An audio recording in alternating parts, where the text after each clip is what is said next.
मैं विश्वजीत आप लोगों का स्वागत करता हूं आपके अपने YouTube चैनल प्लांट एकेडमी पर। हम लोग वेक्टर पढ़ रहे थे जिसमें हम लोग सीख चुके हैं कि कंपोनेंट ऑफ वेक्टर क्या है, किसी वेक्टर का कंपोनेंट क्या होता है, ये पढ़ चुके थे हम। और multiplication of a vector by a scalar क्या रिप्रेजेंट करता है ये भी पढ़ चुके थे हम। लेकिन फिर थोड़ा सा और बात करते हैं हम। जैसे ध्यान दीजिएगा, अगर कोई वेक्टर दिया हुआ है, आपके पास वेक्टर ए है 3i plus 4j minus 8k, ये एक वेक्टर है यहाँ पर। तो अगर हम कंपोनेंट की बात करते हैं, किसी वेक्टर के कंपोनेंट की बात करें अगर, तो दो कंपोनेंट होता है हम लोगों के पास, एक स्केलर कंपोनेंट, ओके, एक हमारे पास होगा स्केलर कंपोनेंट, और एक होता है हमारे पास वेक्टर कंपोनेंट। क्या होता है? एक वेक्टर कंपोनेंट, ओके। अब देखिए स्केलर कंपोनेंट किसको बोलेंगे? जो i के साथ जो गुना है, जैसे कि 3, j के साथ जो गुना है 4 और k के साथ जो मल्टीप्लाइड है -8, ये स्केलर कंपोनेंट कहलाएगा। वेक्टर कंपोनेंट क्या बताएगा? तो ये 3i cap 4j cap -8k cap, ये वेक्टर कंपोनेंट कहलाता है, ठीक है। अब किसी वेक्टर का स्केलर कंपोनेंट वेक्टर कंपोनेंट क्या बताता है, तो इस चीज़ को देखते हैं। ध्यान दीजिएगा, ये बताता है हम लोगों को, सपोज दैट, ध्यान दीजिएगा, ये एक ग्राफ ड्रॉ किए हैं जिसमें ये हमारा x एक्सिस, ये y एक्सिस और ये z एक्सिस है, ऐसा मान लेते हैं। तो स्केलर कंपोनेंट का मतलब, पहला जो स्केलर कंपोनेंट है इसका मतलब 3 यूनिट डिस्टेंस x एक्सिस पर, ठीक है, 4 यूनिट डिस्टेंस y एक्सिस पर, ठीक है, और -8 यूनिट डिस्टेंस मतलब निगेटिव डायरेक्शन में कहाँ? z एक्सिस पर, ओके। अब देखिए 3i क्या बताता है? तो x के डायरेक्शन में 3 यूनिट, ये कहलाएगा हमारा 3i। 4j क्या बताएगा? तो y के डायरेक्शन में 4j यूनिट, और -8 के क्या बताएगा? z के निगेटिव डायरेक्शन में -8k यूनिट, ये इसका वेक्टर कंपोनेंट कहलाता है, ठीक है। स्केलर कंपोनेंट वेक्टर कंपोनेंट को हम लोग समझ चुके हैं किसी वेक्टर का, ओके। अब देखिए, अब अगर हम देखें यहाँ से कि स्केलर कंपोनेंट वेक्टर कंपोनेंट आपस में थोड़ा सा एक चीज़ देखें अगर, तो हमारे पास एक वेक्टर होता है कोलिनियर वेक्टर, ठीक है, कोलिनियर वेक्टर। कोलिनियर वेक्टर किसे बोलेंगे? जो वेक्टर एक ही लाइन में हो, जैसे कि ये वेक्टर ए है और ये एक वेक्टर बी है, ठीक है, ये एक वेक्टर बी है, तो ये दोनों कोलिनियर वेक्टर कहलाता है। अब यहाँ पर एक बात ध्यान दीजिएगा कि अगर वेक्टर ए और वेक्टर बी अगर कोलिनियर हो आपस में, तो दोनों का डायरेक्शन सेम होगा, दोनों का डायरेक्शन सेम होगा, या हो सकता है कि इसके अपोजिट भी डायरेक्शन हो। दैट मीन्स अगर कोलिनियर वेक्टर रहा तो डायरेक्शन सेम हो सकता है या डायरेक्शन अपोजिट हो सकता है, तो ये कोलिनियर वेक्टर कहलाएगा।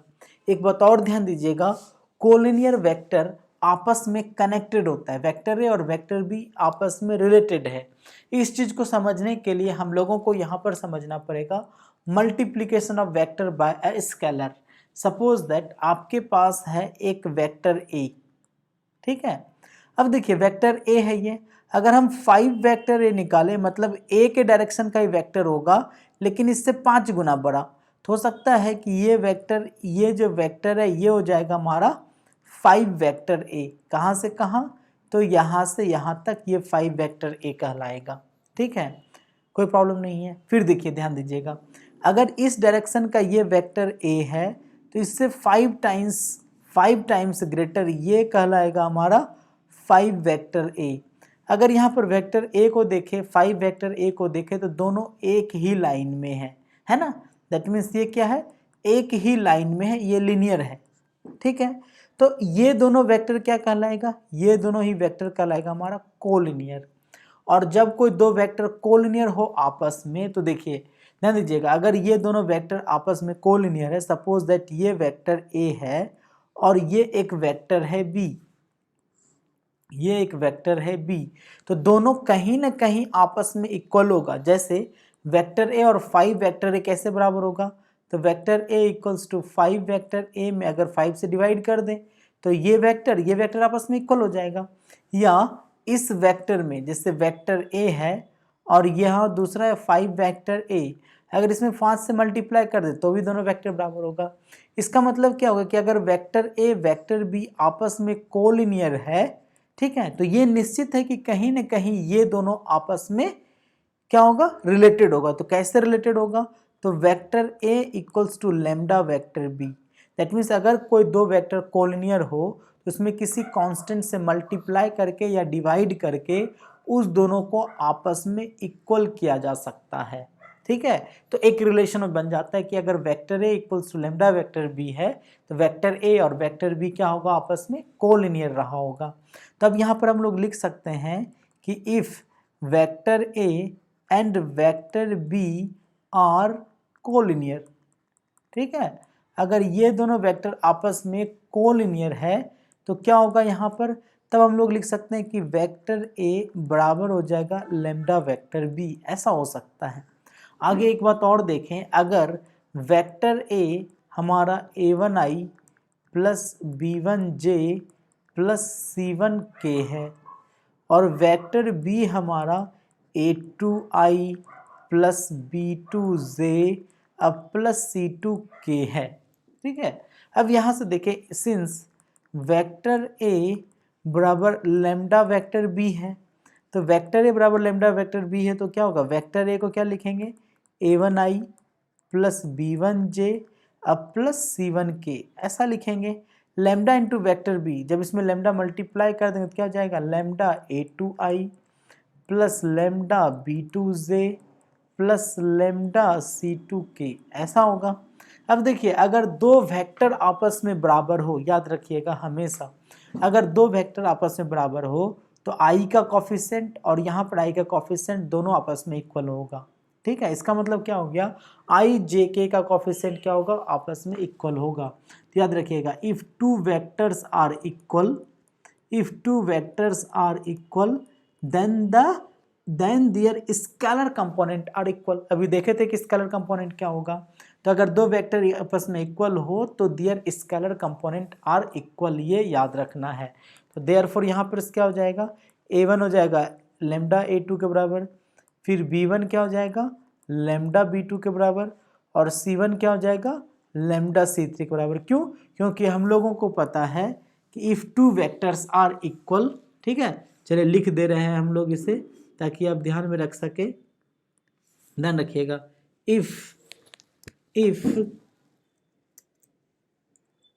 if two vectors are equal then their scalar component are equal, ठीक है।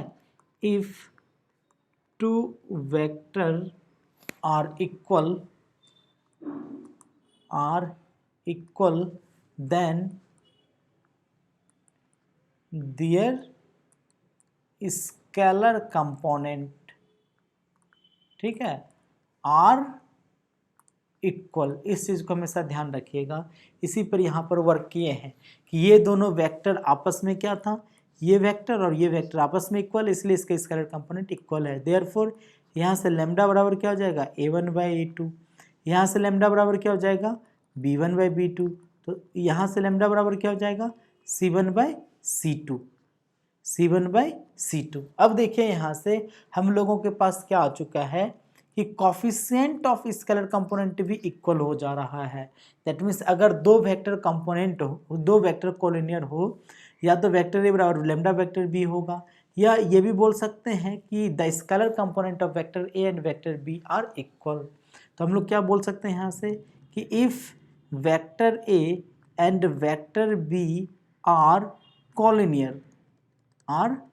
Collinear, then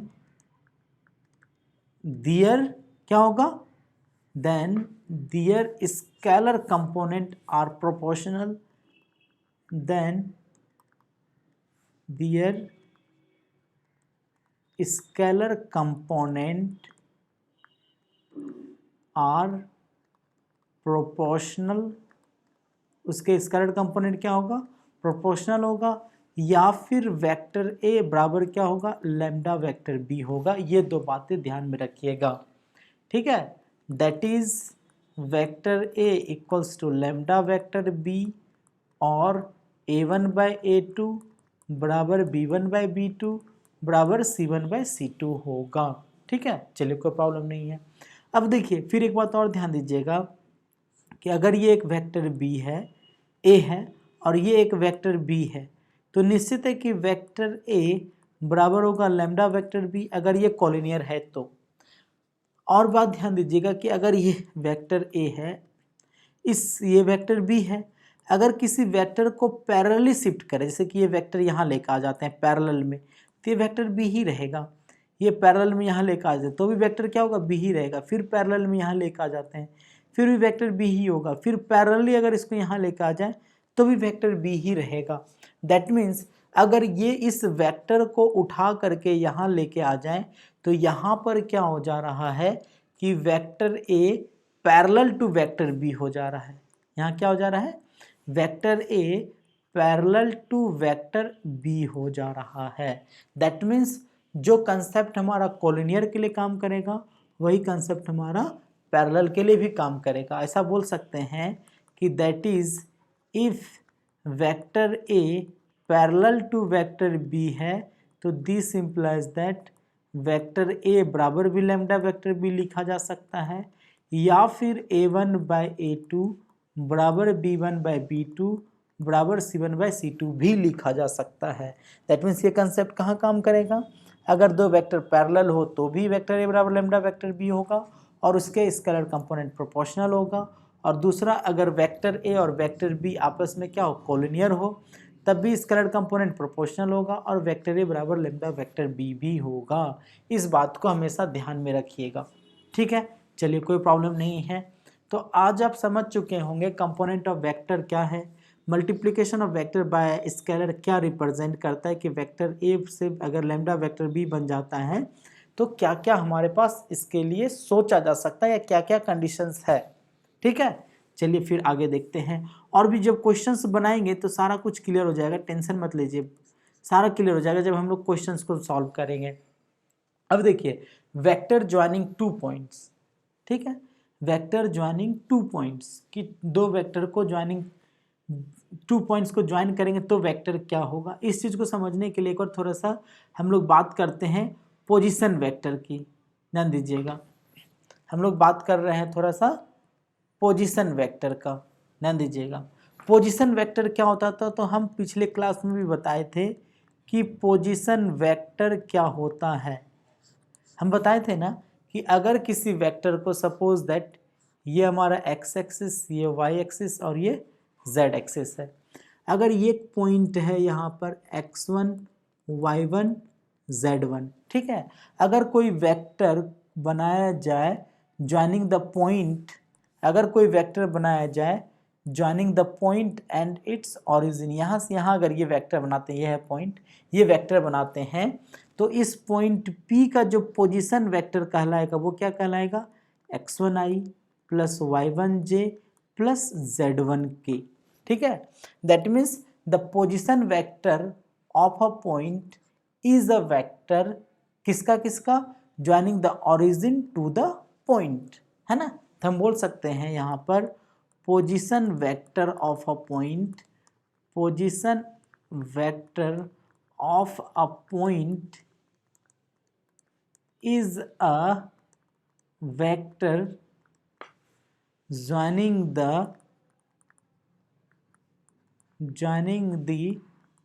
origin and the point। ठीक है, कोई प्रॉब्लम नहीं है। अब देखिए ध्यान दीजिएगा, अगर हमारे पास सपोज दैट दो पॉइंट्स आ जाए, एक पॉइंट P और दूसरा पॉइंट आ जाए हमारे पास Q। पॉइंट P जो है ये है हमारा x1 y1 z1, ठीक है, और पॉइंट Q जो है ये पॉइंट हमारा x2 y2 z2, और ये है इसका ओरिजिन। तो वेक्टर OP क्या रहा होगा भाई, वेक्टर OP क्या रहा होगा, देखें अगर यहाँ से यहाँ, ठीक है, तो वेक्टर OP, तो वेक्टर OP का डायरेक्शन क्या होगा, O से P होगा, ये पता है हम लोगों को। तो वेक्टर OP क्या रहा होगा, x1i plus y1j plus z1k। क्यों रहा होगा, क्योंकि पता है कि अगर कोई वेक्टर बना दिया जाए उस पॉइंट से, ओरिजिन से उस पॉइंट तक, तो एक पोजीशन वेक्टर बन जाता है उस पॉइंट का, जो x1i plus y1j plus z1k कहलाता है। अब यहाँ से अगर हम निकाले पॉइंट Q क्या होगा, Q का जब पोजीशन वेक्टर निकालने के लिए जाएंगे, ठीक है, तो दैट मीन्स ये पॉइंट O है, तो Q का जो पोजीशन वेक्टर होगा वो क्या होगा, वेक्टर OQ। तो वेक्टर OQ क्या होगा, x2i plus y2j plus z2k, ऐसा होगा। ये हो जाएगा हमारा OQ का पोजीशन वेक्टर। ओके, अब देखिए, अब यहाँ से देखें, अगर हम लोगों को वेक्टर PQ चाहिए तो कैसे निकालेंगे भाई, वेक्टर PQ कैसे निकालेंगे, तो हम लोगों को चाहिए क्या, वेक्टर PQ। तो हम पिछले क्लास में बताए थे कि एडिशन ऑफ वेक्टर क्या होता है, कि अगर ये वेक्टर A है और ये वेक्टर B है तो ये रिप्रेजेंट करता है वेक्टर A प्लस B। अभी थोड़ी देर में बात करेंगे एडिशन ऑफ वेक्टर के, अभी हम थोड़ा जान लेते हैं। ये फिजिक्स में पढ़ के आए हैं आप कि अगर ये वेक्टर A है, ये वेक्टर B है, तो यहाँ से यहाँ तक जब ज्वाइन करते हैं तो ये कहलाता है हमारा वेक्टर A प्लस B। अब देखें यहाँ पर, अगर देखिए, अगर इस फिगर को देखें तो ये इधर गया हुआ है, एक ये इधर गया हुआ है और ये एक इधर गया हुआ है, इसका मतलब दो को देखिए, ये जो और ये गया, इस दोनों का सम, तो यहाँ पर क्या होगा, दिस प्लस दिस बराबर दिस होगा। तो देखिए, from vector addition law, from vector addition law, ठीक है, अगर वेक्टर एडिशन लॉ से देखें हम लोग तो vector OP plus vector PQ बराबर क्या होगा, तो बराबर हो जाएगा वेक्टर OQ, ऐसा होगा। हम लोगों को चाहिए था वेक्टर या line joining the points PQ, यानी कि वेक्टर PQ चाहिए, तो देयरफॉर वेक्टर PQ बराबर क्या हो जाएगा भाई, तो OQ माइनस OP, ठीक है। OQ निकालेंगे तो क्या हो जाएगा, ये हो जाएगा x2i plus y2j plus z2k, minus OP निकालेंगे तो क्या हो जाएगा, x1i plus y1j plus z1k, ऐसा हो जाएगा। अब सॉल्व करेंगे तो इसको क्या लिखेंगे, इसको लिखेंगे x2 minus x1i plus y2 minus y1j plus z2 minus z1k। अब देखिए x2 y2 z2 क्या था भाई, तो x2 y2 z2 जो है, x2 y2 z2 जो बना हुआ vector, position vector of q, ये क्या था, position vector of q, minus क्या है, पोजीशन वेक्टर ऑफ p। देखिए x1i plus y1j plus z1k position vector of p, ठीक है, और ये इस दोनों के पॉइंट के बीच का डिफरेंस है। तो हम बोल सकते हैं कि दैट इज, यहाँ से आ गया हमारे पास कि वेक्टर PQ बराबर, अगर कोई दो पॉइंट को मिला करके वेक्टर निकाले, जैसे वेक्टर PQ निकाल रहे हैं हम लोग, यहाँ पर वेक्टर PQ जो निकाल रहे हैं, क्या हो जाएगा, तो ये हो जाएगा position vector of Q minus position vector of P, ये हो जाएगा वेक्टर PQ। अगर वेक्टर MN निकालेंगे तो क्या हो जाएगा भाई, तो हो जाएगा पोजीशन वेक्टर ऑफ किसका, ऑफ पॉइंट N, या डायरेक्ट N भी लिख सकते हैं, minus position vector of point M, ये हो जाएगा वेक्टर MN। अगर वेक्टर AB चाहिए तो क्या होगा, position vector of point B minus क्या होगा, position vector of point A, ठीक है, चलिए कोई प्रॉब्लम नहीं है। तो ये हो गया हमारा पोजीशन वेक्टर का कंसेप्ट, ठीक है। और यहाँ से पता चल गया वेक्टर ज्वाइनिंग टू पॉइंट्स। तो देखिए यहीं पर इसकी बात कर रहा है, अगर हम लोगों को वेक्टर यहाँ पर P1 P2 चाहिए, P1 P2 वेक्टर चाहिए, तो क्या होगा, position vector of P2 minus P1 क्या होगा, P2 minus P1। That means जब P2 माइनस P1 निकालेंगे तब क्या हो जाएगा, तो P2 माइनस P1 निकालेंगे तो हो जाएगा x2 minus x1i plus y2 minus y1j plus z2 minus z1k। अगर यहीं पर हम लोगों को P2 वेक्टर P2 P1 निकालना होता P2 P1 निकालना होता तो क्या होता, P1 minus P2, that means P1 minus P2, तब क्या हो जाता, x1 minus x2i plus y1 minus y2j plus z1 minus z2k। ठीक है, तो ये है हमारा वेक्टर ज्वाइनिंग 2 पॉइंट्स, ये ध्यान में रखना है हम लोगों को। अब देखते हैं फिर नेक्स्ट, ध्यान दीजिएगा। अब बात करने वाले हैं direction cosine of a vector. किसी वेक्टर का डायरेक्शन कोसाइन क्या होता है, तो याद रखिएगा कि कोई vector X Y Z axis के साथ जो एंगल बनाए, जैसे सपोज दैट ये एक ड्रॉ कर दिए हैं फिर से हम समझाने के लिए आप लोगों को। ठीक है, अब यहाँ पर ये मान लेते हैं कि कोई एक वेक्टर है, यहाँ पर ये एक वेक्टर है। ठीक है, ये सब ठीक है, तो ये एक्स एक्सिस के साथ ये एंगल बनाएगा, ये एक्स एक्सिस, ये वाई एक्सिस और ये जेड एक्सिस। वाई एक्सिस के साथ ये एंगल बनाएगा, एक्स एक्सिस के साथ जो एंगल बनाता है उसका नाम अल्फा देते हैं, वाई एक्सिस के साथ जो एंगल बनाए उसका नाम बीटा देते हैं, और जेड एक्सिस के साथ जो एंगल बनाए उसको गामा देते हैं। ठीक है, तो जो एक्स वाई जेड एक्सिस के साथ जो एंगल बनाए उसके कॉस अल्फा, कॉस बीटा और कॉस गामा का जो वैल्यू होता है वो कहलाता है direction cosine of a vector. जैसे ये देखिए यहाँ पर एक वेक्टर है, वेक्टर आर। ठीक है, तो यहाँ से वेक्टर आर का वैल्यू क्या होगा, देखिए ओरिजिन से कनेक्टेड है ये, तो वेक्टर आर का वैल्यू क्या होगा, एक्स आई प्लस वाई जे, एक्स आई प्लस वाई जे, एक्स आई प्लस वाई जे प्लस जेड के, ये होगा हमारा वेक्टर आर। अब देखिए वेक्टर आर ये हमारा एक्स एक्सिस है, एक्स एक्सिस यहाँ पर ये है, तो ये एंगल बनाता है एक्स एक्सिस के साथ अल्फा।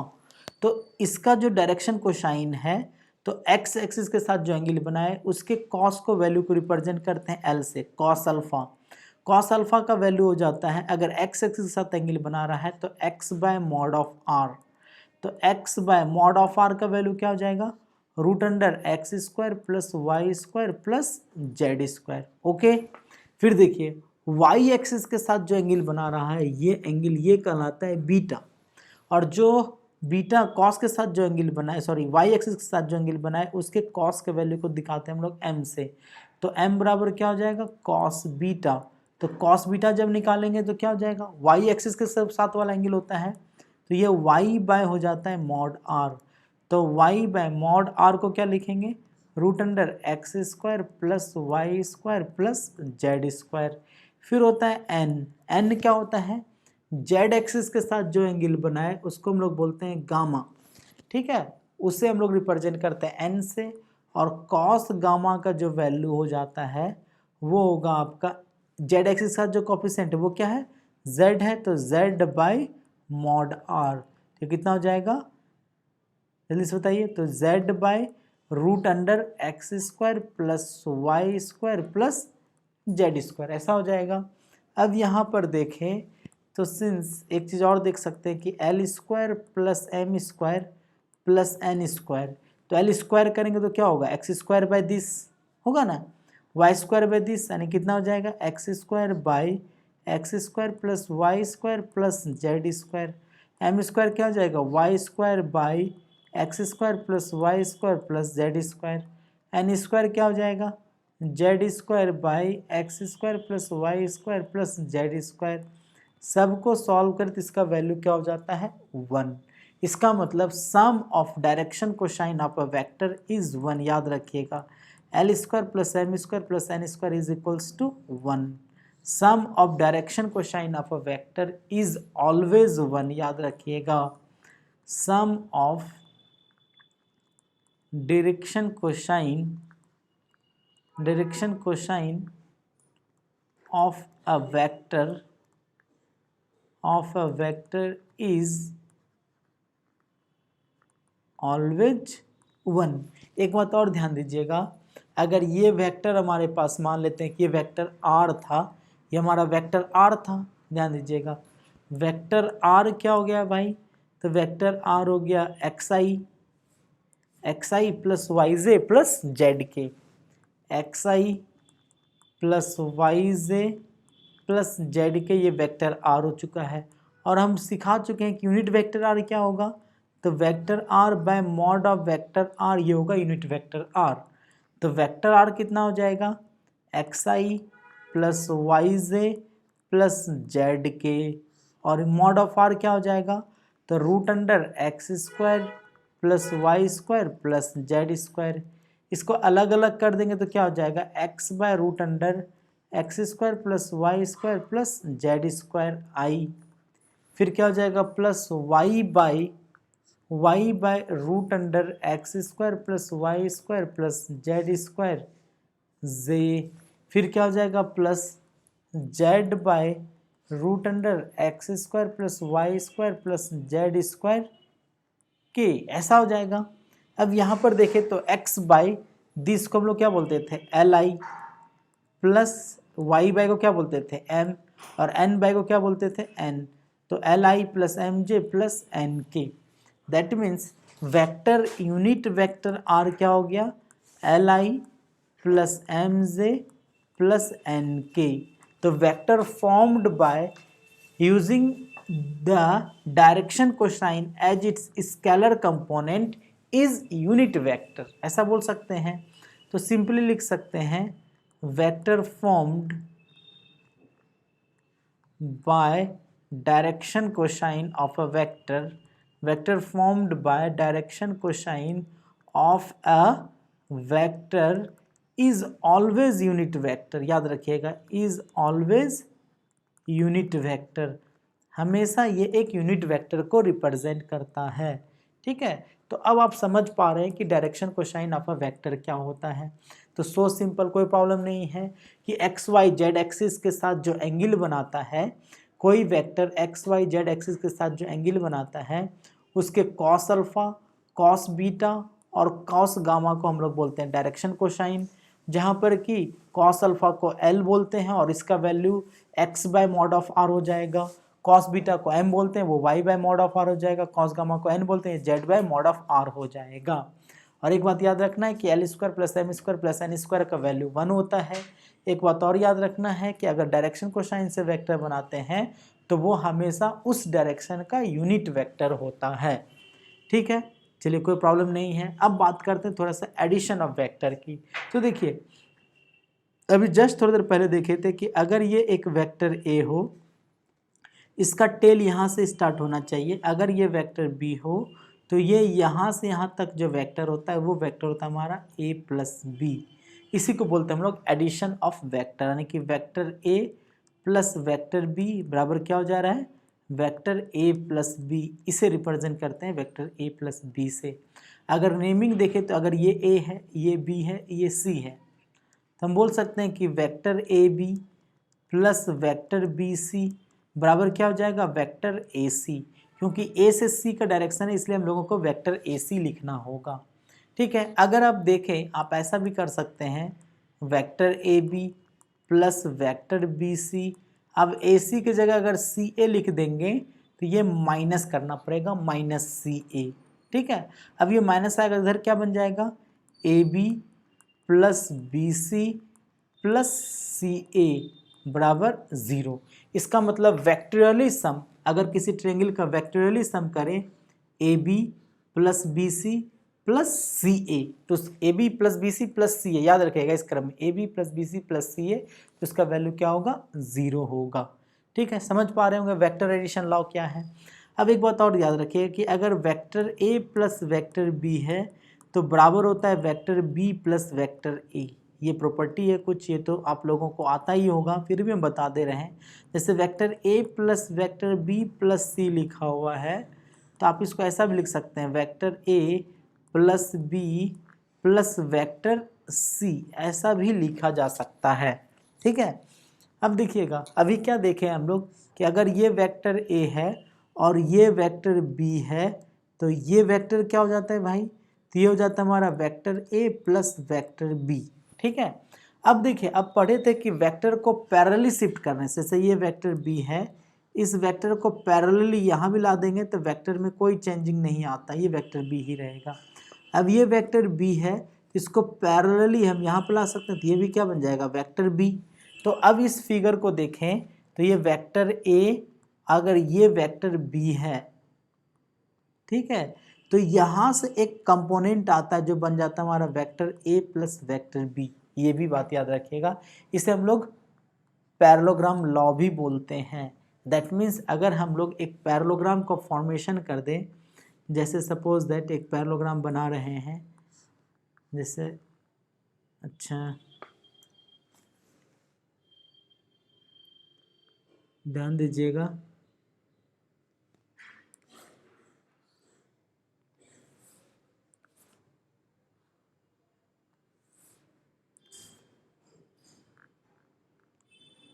एक पैरेललोग्राम बना रहे हैं हम लोग,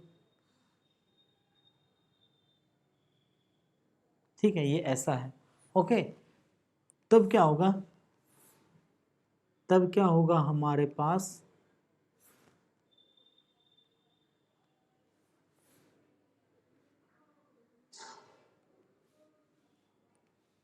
ध्यान दीजिएगा, जैसे ये वेक्टर ये ए है, ये वेक्टर ए है और ये बी है, तो वेक्टर ए बी इस डायरेक्शन का वेक्टर होगा, ठीक है, वेक्टर ए बी इस डायरेक्शन का वेक्टर होगा। और ये सी है, तो वेक्टर बी सी किस डायरेक्शन का वेक्टर होगा, इस डायरेक्शन का वेक्टर होगा, यानी कि vector A B plus vector B C, ठीक है, बराबर क्या होगा, वेक्टर ए सी। ये एक डायगोनल आ जाएगा इसका, ये हो जाएगा वेक्टर ए सी। ये अब देखिए, ये वेक्टर बी सी है, इस वेक्टर को पैरेलली यहाँ शिफ्ट कर दे तो भी वेक्टर में कोई चेंजिंग नहीं आएगा, है ना। तब यहीं से क्या बन जा रहा था कि अगर ये वेक्टर ए बी है और यही वेक्टर अगर यहाँ पर एक ए सी आ जाए, अगर ये सी है मान लेते हैं, यहाँ पर वेक्टर ए सी आ जाए तो इसका कंपोनेंट यहाँ पर हो जाएगा, ठीक है, ये क्या बन जाएगा हमारा vector A B plus vector a c, ठीक है, ये कहलाता है हमारा, क्या कहलाता है, इसको हम लोग पैरेललोग्राम लॉ भी बोलते हैं, ठीक है। बात समझ रहे होंगे आप लोगों को, समझ में आ रही होगी बात। अब ध्यान दीजिएगा, अगर ये वेक्टर ए है तो ये वेक्टर बी है, तो इसके बीच का जो कंपोनेंट है वो क्या होता है, वेक्टर ए प्लस वेक्टर बी होता है। अगर इस वेक्टर को इधर भेज दें तो ये क्या हो जाएगा, माइनस वेक्टर बी, तब इधर से बाहर जो निकलेगा ये क्या होगा, vector A minus vector B को रिप्रेजेंट करेगा, ठीक है, कोई प्रॉब्लम नहीं है। बस आप समझ के रखिए कि किस तरह से ये काम कर रहा है, बाकी जब फिर हम लोग सवाल को बनाएंगे तो फिर समझ जाएंगे क्या कर रहा है। तो क्या क्या सीख चुके हैं हम लोग, तो हम लोग देख चुके हैं डायरेक्शन कोसाइन देख चुके हैं, फिर हम लोग एडिशन ऑफ वेक्टर देख चुके हैं, कंपोनेंट ऑफ वेक्टर देख चुके हैं, मल्टीप्लिकेशन ऑफ वेक्टर देख चुके हैं, वेक्टर ज्वाइनिंग 2 पॉइंट्स को देख चुके हैं। अब आते हैं सेक्शन फार्मूला। सेक्शन फार्मूला क्या कहता है कि ध्यान दीजिएगा, अगर कोई वेक्टर है, ये इस वेक्टर का पोजीशन वेक्टर m है और एक पॉइंट है वेक्टर n, इसका पोजीशन वेक्टर n है, ठीक है। अब ये एक पॉइंट है जो किसी रेशियो a:b के रेशियो में काट रहा है, किस रेशियो में काट रहा है, a:b के रेशियो में काट रहा है। तो अगर ये कोई वेक्टर p है तो वेक्टर p का जो पोजीशन वेक्टर होगा वही हो जाएगा a वेक्टर n प्लस इधर से ये b, यानी कि ये b है तो v वेक्टर m अब by m a plus b, ठीक है, बाय a प्लस b। जैसा सेक्शन फॉर्मूला कोऑर्डिनेट में होता है उसी तरह से यहाँ भी काम करेगा कि अगर ये एक पॉइंट x1 y1 है और ये एक पॉइंट x2 y2 है, अगर ये पॉइंट मान लेते हैं कि ये पॉइंट a है, ये पॉइंट b है, ये पॉइंट c है और ये अगर m:n के रेशियो में काट रहा है तो c का वैल्यू हो जाएगा mx2 plus nx1 by m plus n, okay. Similarly अगर देखें यहाँ पर फिर से देख रहे हैं कि a को पॉइंट है p जिसका पोजीशन वेक्टर है a, ये कोई पॉइंट है q जिसका पोजीशन वेक्टर है b और यहाँ पर कोई पॉइंट है r जो इसको m:n के रेशियो में काट रहा है। तो r का जो पोजीशन वेक्टर होगा, पोजीशन वेक्टर याद रखिएगा, r का जो पोजीशन वेक्टर वो क्या होगा, m vector b plus n vector a अब बाय m प्लस n, ठीक है, कोई प्रॉब्लम नहीं है, समझ में आ रही बात। अब देखिए ध्यान दीजिएगा, अगर यहीं पर ये कोई पॉइंट है P और ये कोई पॉइंट है Q, ठीक है। एक पॉइंट आर है इसके आगे कहीं, मान लेते हैं यहाँ पर कहीं आर है ये पॉइंट। इस पी का पोजीशन वेक्टर ए है, क्यू का पोजीशन वेक्टर बी है, ठीक है। अब ये m/n के रेशियो में काट रहा है, ये m पार्ट है और यहाँ से यहाँ तक इसका n पार्ट है। दैट मीन्स किस रेशियो में काट रहा है, m/n के रेशियो में काट रहा है। दैट मीन्स एक्सटर्नल डिवीजन है। तब पॉइंट R का जो पोजीशन वेक्टर होगा वो क्या होगा, m, ध्यान दीजिएगा m, तो देखिए m position vector a, m position vector a, ठीक है, माइनस, ध्यान दीजिएगा यहाँ से यहाँ तक जो वो m है, ये हमारा क्या है, b वाला पार्ट है, sorry m position vector b होगा, m position vector b minus n position vector a अब बाय m माइनस n होगा, ठीक है, जब एक्सटर्नल डिवीजन रहेगा तब। उसी तरह से अगर ये को पॉइंट है, ये इस पॉइंट का पोजीशन वेक्टर a, इस पॉइंट का पोजीशन वेक्टर b, यहाँ पर कोई पॉइंट है, ठीक है, ये को पॉइंट है, मान लेते हैं q, इस q का पोजीशन वेक्टर चाहिए तो q का पोजीशन वेक्टर हो जाएगा vector a plus vector b by 2, ठीक है, अगर ये मिड पॉइंट रहा तो। अब यहाँ से हम लोग एक कंसेप्ट मोटा मोटी सीख चुके हैं, जिससे कि अब हम लोग क्वेश्चंस को सॉल्व करेंगे। नेक्स्ट वीडियो क्वेश्चंस का आएगा, ठीक है, तब तक आप लोग इसे देख करके अच्छे से सीख के रख लीजिए, एक थ्योरी खुद से बना के रख लीजिए। बाकी फिर कल के वीडियो में हम क्वेश्चंस डिस्कस करेंगे और आगे के कंसेप्ट को फिर आगे डिस्कस करेंगे, जिसमें आ जाएगा हमारा क्रॉस प्रोडक्ट आएगा, डॉट प्रोडक्ट आएगा, एरिया ऑफ ट्रायंगल्स आएंगे, एरिया ऑफ पैरेललोग्राम्स आएगा और बहुत सारे क्वेश्चंस, ठीक है। चलिए मिलते हैं फिर कल, तब तक आप लोग पढ़ते रहिए, खुश रहिए। अगर आप चैनल पर बिल्कुल नए हैं तो प्लीज़ सब्सक्राइब करके ज़रूर रख लें और शेयर करना, लाइक करना ना भूलें।